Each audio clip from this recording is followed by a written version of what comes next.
Hi, I'm Marlo Quinlan. They said I was lucky to get anything at all. A broken-down farmhouse at the edge of nowhere, while my sister got the company, the condo, the credit. Be grateful, they said. Let Celine handle the legal stuff. But the ink on the will had barely dried before the contractors showed up with papers I never signed. My name was being erased, quietly, legally, until I found the box in the attic. What was inside? Let's just say it turned my sister's inheritance into evidence. Now I have one question I still can't shake. How long had they planned to take it all and leave me with nothing? It started in the lawyer's office, the kind of sterile room that smells like laminate and ink, with a coffee pot that always brews a little too bitter. The air was stiff with rehearsed condolences and unspoken judgments. Celine sat 2 chairs away, legs crossed, her tailored navy dress pristine as always. She didn't look like she'd lost both parents. She looked like she was about to pitch an investment proposal. The estate was being split. Evenly, they said. Celine would retain the Wexler Property Group shares. Carlton, her husband, would manage the lakefront condo that had appreciated nicely since Dad's retirement. And me? I got the farmhouse. No one made eye contact when it was announced. Not the lawyer, not Celine, not even Carlton, who usually couldn't resist smirking. Silence fell, thick and sticky like maple syrup left too long on the counter. Well, Celine finally said, flipping the folder shut with a manicured hand. At least now you'll have space for all those rescue cats you kept talking about, right? Laughter, light and polite. Not one voice objected, not even mine. I signed the deed papers, hands steady but stomach sour. It didn't matter if I argued. They had decided I was the harmless one, the quiet one, the one who'd take the leftovers without making a mess. I left the meeting with a manila envelope and no ride. Celine's SUV pulled away first. Carlton didn't wait either. I stood outside the lawyer's office while the clouds thickened over Pine Hollow. Small town, small people. That's what Dad used to say when the neighbors meddled. Guess I finally understood what he meant. 3 days later, my phone rang just after 6. I was patching a leak in the kitchen ceiling with duct tape when Celine's name flashed on the screen. Marlo, she said, cheerful and warm, like we were best friends. Hey, just checking in. I know the house isn't in great shape, and with everything going on, I didn't want you to feel overwhelmed. If it's easier, I can just handle the deed for you. You know, legal stuff. It's my world. I blinked. My fingers were sticky with old tape glue, and a drop of sealing water splashed onto the floor. You want to take the deed? Only to help, she replied smoothly. You can still live there, of course. It's just, sometimes paperwork can be tricky, and I'd hate for something to slip through the cracks. I should have hung up right then, but I didn't. I thanked her, told her I'd think about it. I didn't say yes. But her tone lingered in my head for hours afterward, like a sales rep pretending to be a sister. By the time I arrived at the house, my house, the sun was low, casting long shadows across the sagging porch. The screen door squeaked like an injured bird. Inside, everything smelled of old pine and neglect. The kitchen tile was cracked. The living room had dust patterns where furniture once stood. The power worked, barely. I stood on the porch that night, arms crossed, watching the tree line sway. This house had been alive once. Grandpa used to tinker in the barn until sunset. Grandma baked bread that made the walls sweat with warmth. Now it was hollow, and it was mine. The moon was climbing when I sat on the back steps. I pulled out the deed again. My name was right there, black ink on white paper. It should have meant something. Instead, it felt like a joke. Was this all I was worth to them? an afterthought in a cracked frame of family portraits. A cold wind picked up, rattling the loose shingle above me. I pressed the deed against my knees, letting the silence wrap around me. I didn't cry. I didn't rage. I just sat there. They gave me this house because they thought I'd say thank you and disappear. But this house had stories they hadn't read yet. The knocking didn't stop until close to dawn. At first, I thought it was just the wind. This old place creaked and moaned on a regular basis. Every gust sent something loose tapping somewhere. But that night, it was different, steady, rhythmic, like someone gently knocking from inside the walls. When morning finally broke, I didn't rush to investigate. The truth is, I was afraid of what I might find. Not ghosts exactly, just memories and regrets. I figured whatever waited in the attic could wait a little longer. I wrapped myself in Mom's old cardigan, the one she used to wear when she read on the porch. It still smelled faintly like her, lavender and coffee. I shuffled into the kitchen, stepped around the bucket catching rain from the ceiling, and stared at the pile of unopened mail on the counter. There it was, a crisp envelope with the county's seal in the corner. Not a bill, not junk, something heavier. My name typed neatly on the front. I tore it open, half expecting more condolences, maybe something about a permit for electrical work. Instead, the letter sliced through my stomach like a blade. Unpaid property taxes, 3 years' worth. The amount wasn't astronomical, $5,600, but it was enough to turn my stomach, enough to strip the house from me if I didn't act fast. There was a date circled in red ink at the bottom. Foreclosure scheduled in 60 days. My hands trembled as I set the letter down under the flickering light. That bulb had been threatening to die for weeks. Now it matched the rest of the house, hanging on by threads. I sank into the kitchen chair, heart pounding, mind racing. They knew. Celine, Carlton, maybe even the lawyer. They had to know the taxes hadn't been paid, and no one said a word, just handed me the keys to a ticking time bomb. The phone rang. I didn't need to check the caller ID. I already knew, but I looked anyway. Carlton Drex. I let it go to voicemail. It rang again. Persistent, I answered. Carlton, I said flatly. Marlowe, he replied, his voice smooth like an over-rehearsed sales pitch. I figured you'd get the notice this morning. So they did know. We're preparing to absorb the estate liabilities, he continued.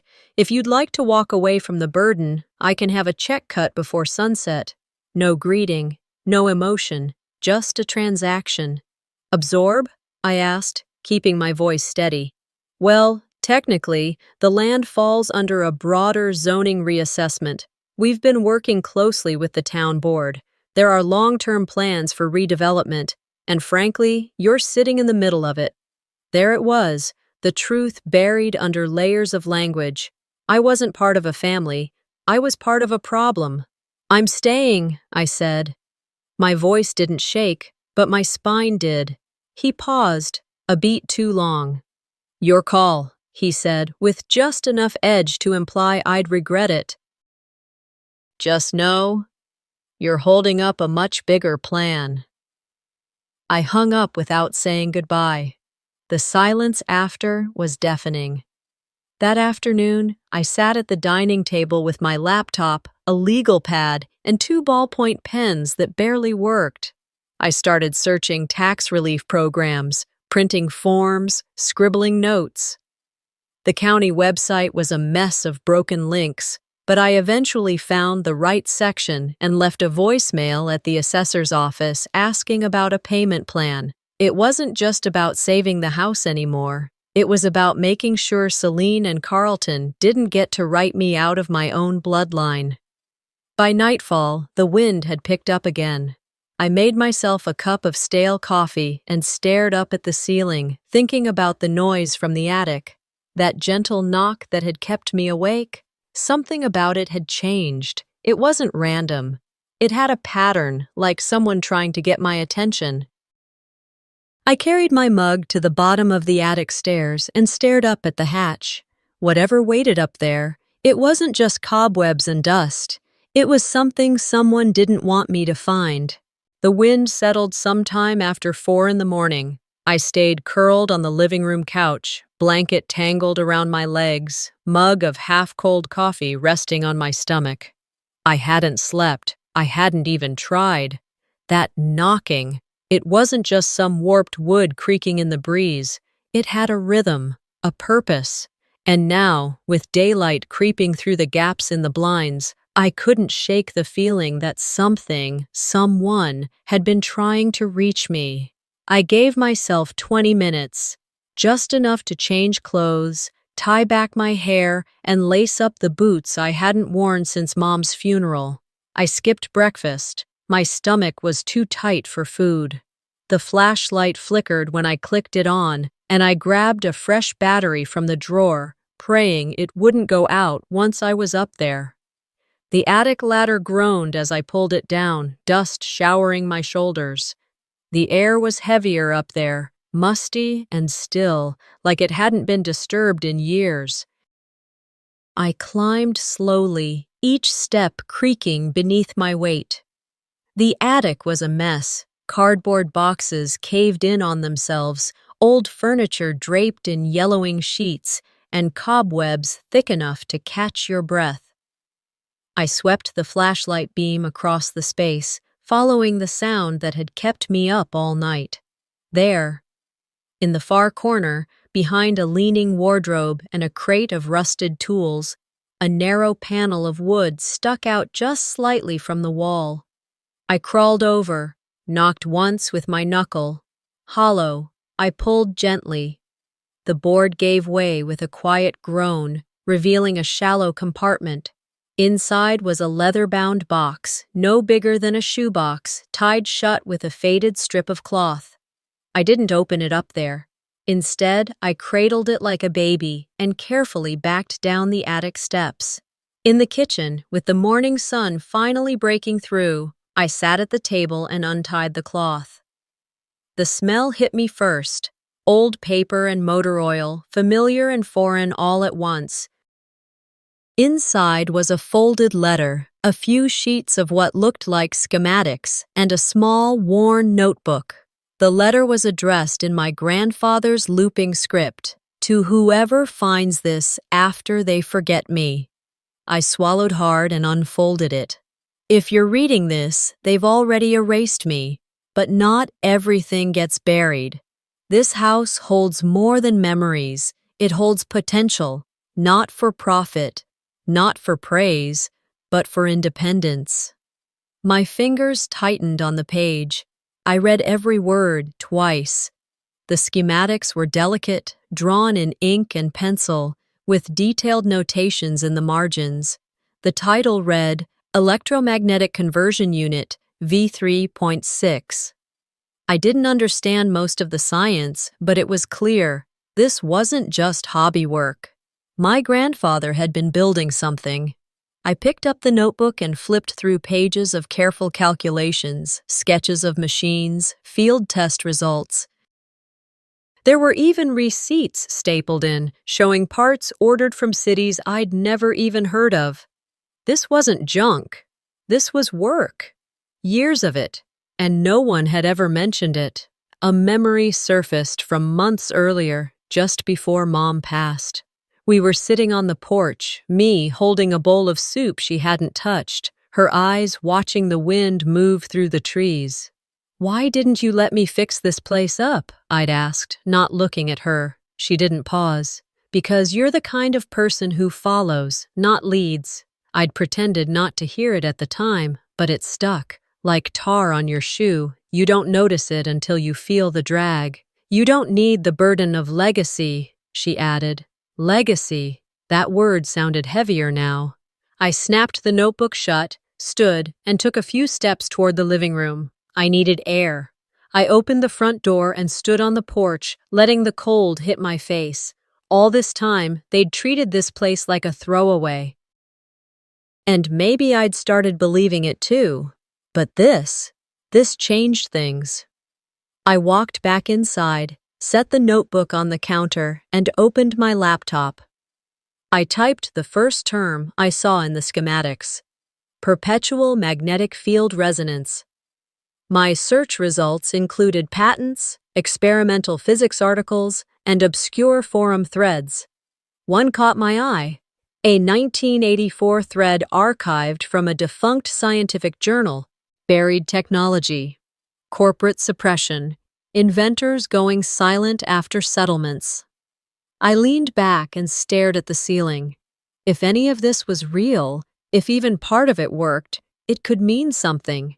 What if this wasn't junk? What if Celine didn't just give me the house because it was worthless? What if she didn't know? Or worse, what if she did? I picked up the letter again, eyes tracing my grandfather's final line.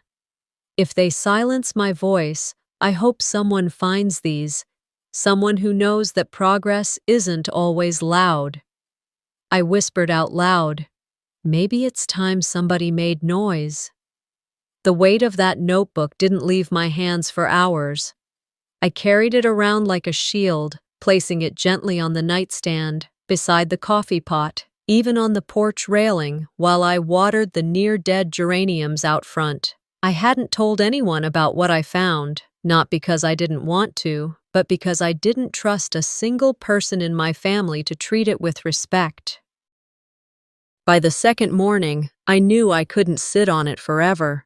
The next logical step wasn't emotional, it was legal. I went to the drawer near the fridge, the one that still stuck every time you pulled it, and retrieved the thin file folder Celine had handed me 2 weeks ago.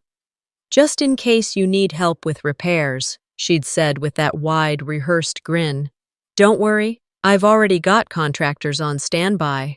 The memory made me scoff out loud.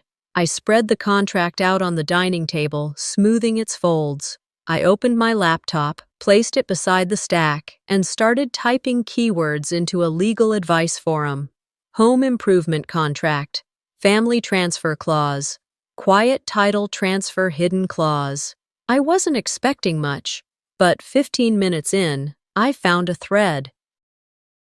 A woman in Oregon had almost lost her inherited cabin after signing a renovation agreement that included language about long-term management rights and estate reassignment. That was the phrase that punched me in the chest: estate reassignment. My eyes darted back to the contract. The print was small, so small it nearly blurred, but it was there. Page 4, near the bottom. In authorizing the undersigned to perform improvements, the grantor waives claim to independent ownership in favor of property management as defined in Section 6A. I reread it. Then again, in plain English, if I'd signed it, I would have handed the house over. I pushed back from the table, heart pounding, hand shaking just enough to make the water in my glass ripple. She had tried to steal it. My sister, my own blood, had tried to snake the house away under the pretense of helping, not even with a straight theft, but with a trap dressed in ribbon. I reached for my phone, scrolled through my recent calls, and there she was, Celine. I didn't think. I tapped. "Marlo," her voice practically sang. "You caught me just as I was stepping into a meeting. What's up?" I looked over the contract, I said, trying to keep my tone even. Pause, just half a second. But I heard it. "Oh, wonderful. So does that mean we're good to go for the contractor visit next week? I'm still planning to bring it up at the gala. Everyone's excited about the historical restoration angle." "I won't be at the gala," I said, flat and clear. "And I won't be signing." Longer pause this time. "I see." No tone, no goodbye, just the click of a call ending. I stared at the phone in my hand, then slowly set it down. I didn't feel victorious. I didn't feel relieved. I felt awake. A wave of adrenaline passed through me, sharp as a current. I turned back to the contract, took a black Sharpie from the drawer, and wrote across the front of the folder in bold uppercase letters, "If I disappear, start here." Maybe it was dramatic, but I didn't care. I got in the truck after lunch and headed into town. The drive to the county clerk's office was only about 15 minutes, mostly through stretches of pine-lined road and rusted-out signage. When I arrived, the lobby was quiet. The woman behind the desk looked to be about my age, glasses perched on the edge of her nose, typing with the slow confidence of someone who didn't mind making you wait. I introduced myself, told her I wanted to verify ownership on a property. She pulled up the records and gave a polite smile. "Still under your name, Ms. Quinlan." "Still?" I asked, careful not to sound alarmed. She shrugged. "Sometimes things get flagged, sometimes they don't. It's all paperwork, really." I nodded slowly and requested copies of everything: current deed, ownership filings, anything with a signature attached to it. She printed them without question, slid the stack across the counter, and handed me a receipt. I thanked her and walked out, files pressed tight to my chest. Back home, I started a new folder, labeled it Contingency. Inside, I put the clerk's copies, my grandfather's letter, the schematic drawings, and the contract Celine had sent. It wasn't much, but it was a start. I wasn't just inheriting a house. I was uncovering something they thought would rot quietly in the woods. They expected me to roll over, smile politely, let them wrap a ribbon around what was mine, and hand it to investors with champagne flutes. But something had shifted. Not all at once, but enough. I was done being agreeable. I didn't tell anyone I was going. Not because I had something to hide, but because I already knew how it would go if I did. "Don't stir up trouble," they'd say. "Don't make it about the past." But the past had teeth, and I was done pretending its bite didn't leave marks. It was just after 10 when I pulled into the Wexler Property Group parking lot. Their headquarters sat near the edge of downtown, right where the boutiques turned into office parks and the asphalt stopped pretending to be charming. The building looked exactly like Celine, glassy, polished, cold. I told the front desk girl I needed a copy of some family paperwork and gave her my last name. She looked at me for a second too long before nodding and stepping into the back. While she disappeared into the records room, I wandered toward the lobby wall. There used to be a framed portrait there, my grandfather, Antonio Quinlan, standing next to the prototype he'd built in his barn. They'd taken the photo after he gave Celine her first internship. She used to point to it and say, "That's where it started. That's where the vision came from." But today, it was gone. In its place was a full-color poster of Celine, hair perfect, suit crisp, shaking hands with the mayor. Underneath, vision for the future. I didn't blink, didn't sigh. I just stood there, letting the silence ring louder than outrage. The receptionist came back holding a manila envelope. "Here you go," she said, smiling like she hadn't noticed the swap behind me. "Thanks," I replied. I took the envelope, glanced once more at the wall, and walked out. I made it 3 blocks before my hands started to shake on the steering wheel. Not from rage, something quieter, deeper. The kind of ache that comes when someone edits you out of your own life like a typo. Back home, I went to the attic, not to dig, just to breathe. The smell up there still carried the stubbornness of old wood and forgotten years. I knelt near the crate I hadn't touched since the letter and opened it slowly. That's when I noticed it, wedged between 2 beams above where I'd stored the journal. A small, battered notebook, edges curled, its leather cover stiff with age. I reached up and pulled it down, dust falling across my shirt. It was thinner than the first, filled with shorter entries, more sketches than prose, diagrams, half-finished equations, notes scribbled in margins. Some I recognized from the schematic folder. Others looked like puzzle pieces waiting for context. Toward the end, a page stuck to the next from moisture. I peeled it apart gently. There it was, his final entry. If they silence my voice, I hope someone finds these. Someone who knows that progress isn't always loud. If you're reading this, continue. Don't let them bury what matters. I didn't cry. Not yet. Instead, I traced the final period with my fingertip, letting it anchor me to the man who had built more with his hands than Celine ever could with her money. I closed the book slowly and carried it back downstairs. The sky outside had started to change, clouds rolling in like a warning. I set the notebook beside the folder I had marked contingency. Then I opened my laptop, fingers hovering over the keys. This wasn't about protecting a house anymore. It wasn't about proving something to my sister. This was about restoring someone who had been erased, on purpose. I created a new document, typed across the top in bold. Timeline of concealment. First entry, lobby erasure, May 12th. Portrait of Antonio Quinlan removed and replaced with promotional image of Celine Wexler. I didn't stop there. I added details, dates, quotes from the original website archive, mentions of the prototype once listed under Antonio's name, now listed as Wexler Group Historic Concepts Division. It was petty, maybe, but it was also truth. When the last sentence was typed, I sat back and exhaled, long and slow. I wasn't done, not even close.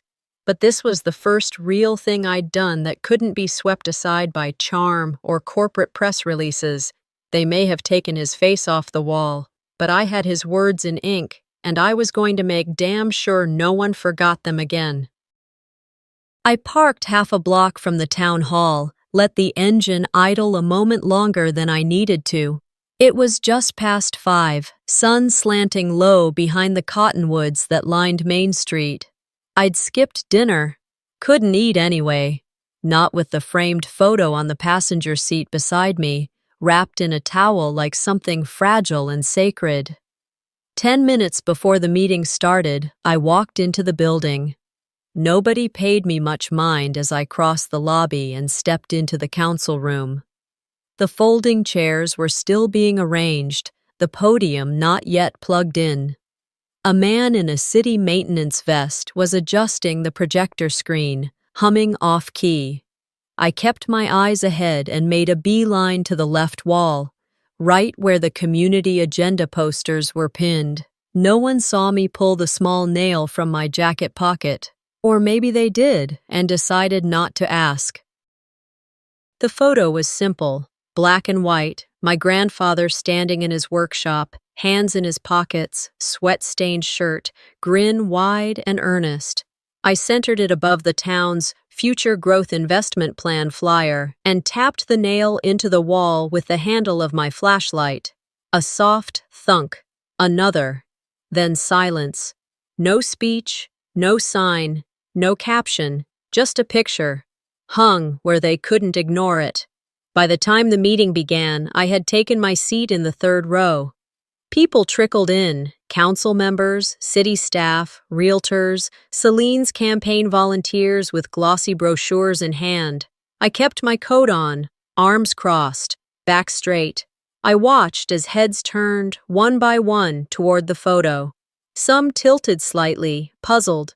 Others narrowed eyes like they recognized him but couldn't place the context. Carlton walked in 15 minutes late, phone in hand, and paused in front of it.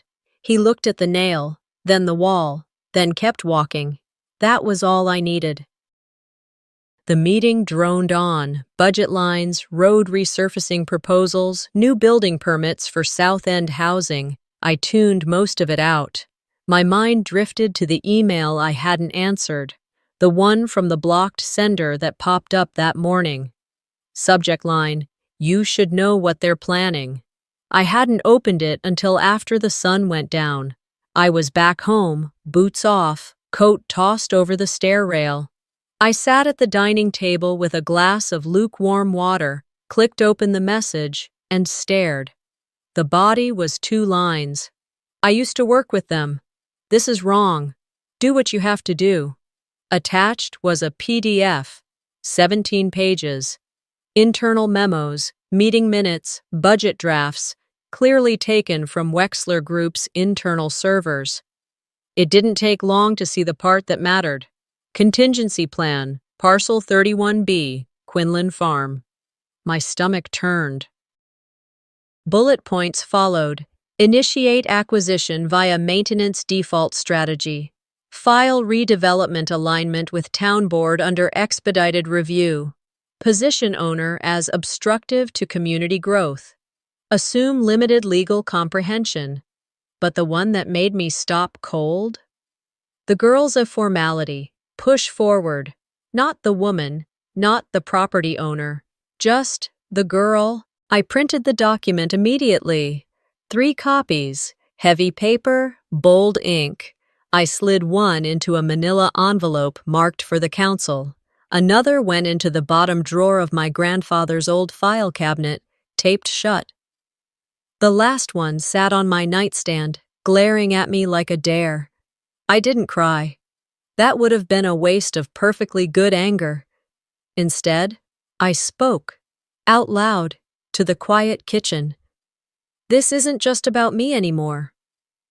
The old walls didn't respond, but I could have sworn something in the house shifted. Like it knew. Like it agreed. The next morning, I called a friend of my grandfather's, someone I hadn't spoken to in years, left a message.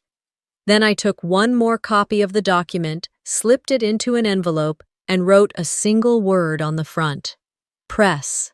I didn't have a media contact, but I knew where the editor of the Pine Hollow Gazette got her morning coffee, and I knew how to slide an envelope through the door slot when she wasn't there. The next council meeting was 3 days away, and I wasn't walking in as someone asking permission anymore. The doors to the Pine Hollow Town Forum weren't even fully open when I stepped inside, but half the folding chairs were already taken. Word had spread, though I hadn't said a thing. That email to the press must have landed just right, or maybe Celine's people had tried to preempt the damage and it backfired. Either way, the room buzzed in a way I hadn't seen before. I carried nothing but a thumb drive, no folders, no binders, just the little plastic piece I'd clutched in my palm the entire walk from the truck. I passed the front row without making eye contact, and when I looked up, there they were, Celine and Carlton, dressed like they were hosting a ribbon cutting. Celine gave me a half nod, nothing warm about it. Carlton didn't even bother. I sat mid-row, close to the projector table, close enough to move quickly when it was time. The moderator started with updates, road repairs, a new budget item for the fire department, the usual local politics. My mind was a mess of phrases, questions, possibilities, but when the agenda reached land use and heritage restoration, I stood up before he could call on anyone else. "Excuse me," I said. "Before we move into discussion on redevelopment, I'd like to share something." He hesitated, glanced toward Celine. She gave a subtle shake of her head, but the moderator wasn't blind. He cleared his throat. "Go ahead, Ms. Quinlan."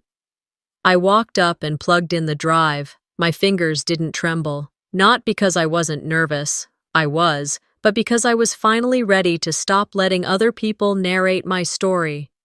The projector blinked, then lit up the screen behind me. The first slide showed the email, Contingency Plan, Parcel 31B. The subject line, the bullet points, the final note, "The girl's a formality, push forward." Gasps rippled across the room. I let the silence build before clicking again. The second slide was a scanned page from my grandfather's notebook, his original schematic, his handwriting. Next to it, a screenshot from the Wexler website with the same diagram, labeled as Wexler Group Historic Energy Prototype. "I'd like to show you," I said, turning slightly to face them, what my sister never thought anyone would read. Before anyone could respond, Celine stood. "This is being taken wildly out of context," she said, trying to sound composed, but her voice cracked near the end. "None of this proves anything illegal." "It's his handwriting," a voice said from the back. Male, clear, steady, heads turned. An older man with gray at his temples and a back brace under his shirt stepped forward slowly. "I'd recognize it anywhere," he said again. "I spent 12 years working beside Antonio Quinlan." Celine froze. He walked all the way to the front, not rushed, not theatrical, just sure. "My name's Thomas Adler, electrical engineer, retired. Antonio and I developed the energy system in those schematics. And I have a notarized letter from 1986 proving it was always intended to stay in the Quinlan family." He pulled out a folded document and handed it to the moderator. A beat passed, then another. Murmurs rose again. Carlton stood up next, speaking with the calculated charm of a man used to having the final say. "I think we should consider the legal frameworks involved. Intellectual property is complex, and internal company plans aren't criminal." "Criminal or not," I interrupted, voice firm. "They planned to take my land, use my grandfather's work, and rewrite his name out of everything. They removed his photo. They rebranded his invention. They called me a formality. And now they're calling this an overreaction." The room went still. The mayor looked down at her notes. One of the councilmen leaned toward the clerk and whispered, "I didn't care what they were deciding in the background. I hadn't come for a ruling. I'd come for the truth." I turned back to Celine, who hadn't said a word since Thomas spoke. Her hands were perfectly still in her lap, her jaw tight. She met my gaze just long enough to let me know. She knew the battle was slipping from her. I didn't gloat. I didn't need to. "Now you know why I didn't sign," I said to the room, not to her. There was no applause, no dramatic walk-off. I unplugged the drive, nodded once to the moderator, and walked back to my seat. Carlton was whispering furiously into his phone. Celine hadn't moved. By the end of that week, I was no longer the girl with the junk house. I was the woman standing in court. The courthouse smelled like paper and polished linoleum, clean, sterile, and slightly old, the way government buildings tend to feel in towns like Pine Hollow. I arrived early, alone, dressed in a navy dress I hadn't worn since Dad's funeral. My hair was pulled back in a tight bun. No jewelry, no smile. The clerk at the front gestured me toward the right wing. "Judge Everly's courtroom. You're on the docket after the property settlement hearing." As I stepped inside, my eyes swept across the room. Celine was already there. Her lawyers flanked her like a wall, 4 of them in pressed suits, whispering into manila folders and tapping on tablets. Carlton leaned back in the row behind them, legs crossed, arms folded. If Smug were a person, it would look like him that morning. My chair was placed alone, opposite theirs. I didn't sit. Instead, I stood near the bench until the bailiff nodded toward the gallery. A few local reporters were seated near the back. One I recognized from the Gazette. A couple of town council members, too. I wondered if they came for the outcome or just the spectacle. When Judge Everly entered, the room stilled like someone held their breath and forgot to let go. She was in her late 60s, silver hair tucked neatly under a black robe, no makeup, no flair, just presence. She looked directly at me, then glanced toward Celine without the faintest flicker of recognition. "Ms. Quinlan?" she began. "You're presenting evidence in regard to intellectual property ownership and land title challenge. Is that correct?" "Yes, Your Honor." She nodded toward the clerk. "Please enter the exhibits." I stepped forward and handed over the folder. It was the same one I'd put together on the dining room table under a half-working ceiling light. Inside were 3 key items: the original patent draft in my grandfather's handwriting, notarized letter from Thomas Adler confirming joint authorship, and the leaked internal emails from Wexler Group detailing their intent to acquire my property through indirect legal pressure. The judge read in silence, flipping through the documents with careful hands. When she spoke again, her voice was low but steady. "These are serious claims," she said, without looking at Celine. "Are you prepared to defend them, Ms. Wexler?" Celine's lead attorney rose.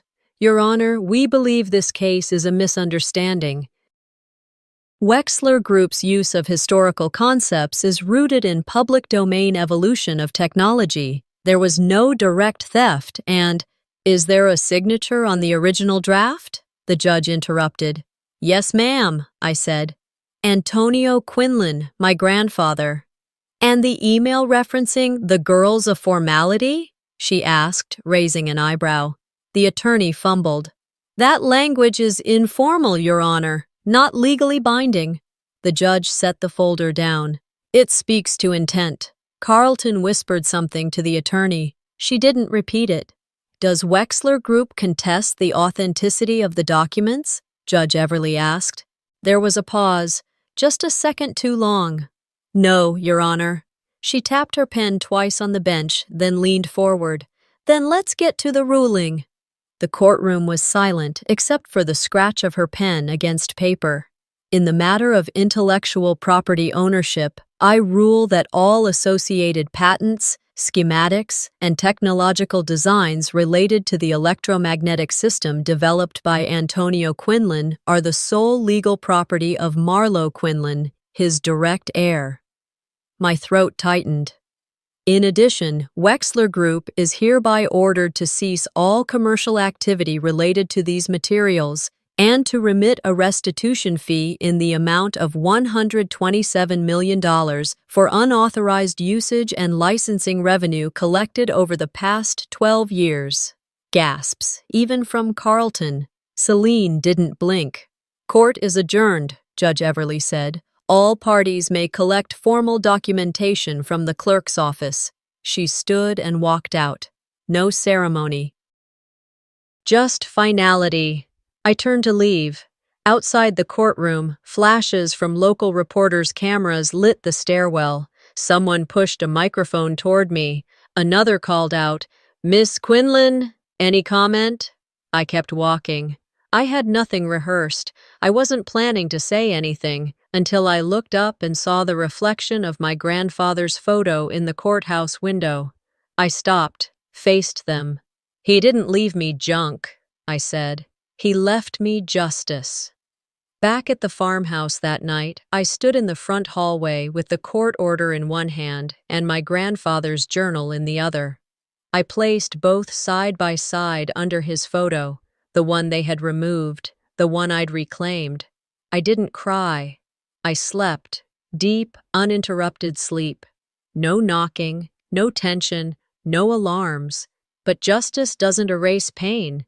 And forgiveness? That's another story altogether. The morning sun filtered softly through the farmhouse windows, casting long golden stripes across the hardwood floor. I moved slowly, clearing the last few shelves in the pantry, wiping down the surfaces I hadn't touched since I moved in. It wasn't just cleaning, it felt like ceremony, like I was clearing space not only for what came next, but for what had always been waiting. Behind a jar of old peach jam, one of the last Mom had canned, I found it. An envelope, yellowed, edges curled, tucked flat against the backboard of the shelf. The handwriting stopped me cold. For M. I didn't open it right away. I stood there, fingers brushing the flap, eyes burning, heart caught somewhere between dread and relief. It took me a full minute before I carried it to the kitchen table and sat down.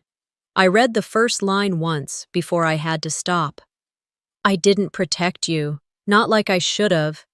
I pressed my palm to my chest, held it there while I read the rest. I let the family speak over you. I let Celine lead everything. But I saw you. I always did.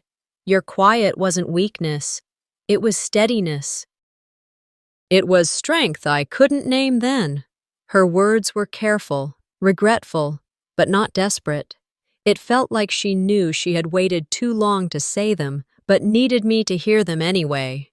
If you're reading this, I hope you found what your grandfather left behind. He believed in you, so did I, just too late to say it out loud. I didn't cry, not then, but my hands trembled when I folded the letter closed and placed it on the kitchen counter beside the court order, one personal, one public, both long overdue. Later that week, the Pine Hollow Gazette published a feature on the case. They called it The Quinlan Inheritance, Justice in Small Town Silence. They printed my statement and a photo of the courtroom exit, me holding the folder with Antonio's name etched in gold leaf. I didn't save a copy. I didn't need to. Celine stepped down as CEO the next day. Carlton's development proposals were suspended pending investigation into improper filings and misrepresentation of land ownership. No one went to jail, but they couldn't walk down Main Street without someone whispering. And Celine? She stopped showing up in town altogether. It wasn't vengeance. It wasn't even closure. It was consequence. I didn't cheer when I saw their names off the public documents, but I didn't mourn it either. Instead, I turned my attention back to the place that started it all. The fence along the orchard had sagged after the last rain, so I spent 2 full afternoons digging new posts, reinforcing the corner line. I stained the wood, cleaned up the overgrown hedges, and repainted the mailbox in deep forest green. I met with a few engineers at the old high school and proposed a project. A small research workshop on the property dedicated to innovation and sustainable energy. We filed the permits, drew up blueprints, and picked a launch date for next spring.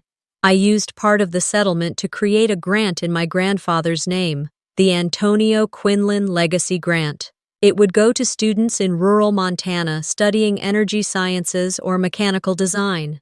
The kind of kids who built things in garages, kids who didn't talk over others, kids who listened, tinkered, followed hunches nobody else believed in. One afternoon, just after the 4th of July, I took a folding chair and walked out to the edge of the orchard. The grass was dry, but the shade from the old maple kept the ground cool. I sat there, the breeze warm on my skin, the journal resting on my lap, the same one with the schematic, the one no one else ever got to finish. I flipped through the pages slowly. Then I closed it. I did it, Grandpa, I whispered. And I didn't become like them. The house behind me creaked as if to answer.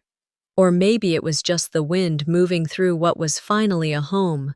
People still asked why I stayed, why I didn't sell the land and leave this place behind. And I always gave the same answer. They gave me the house because they thought it was worthless. Turns out, it was the only thing in this family that held any real value. Sometimes the things others throw away are exactly where the truth is buried. Marlo didn't just reclaim a house, she reclaimed a legacy, and with it, her voice. So here's the question. How many families rewrite history to keep someone silent? And what happens when that silence breaks? If this story resonated with you, let us know in the comments. And don't forget to subscribe for more true-to-life stories of justice, redemption, and quiet revenge.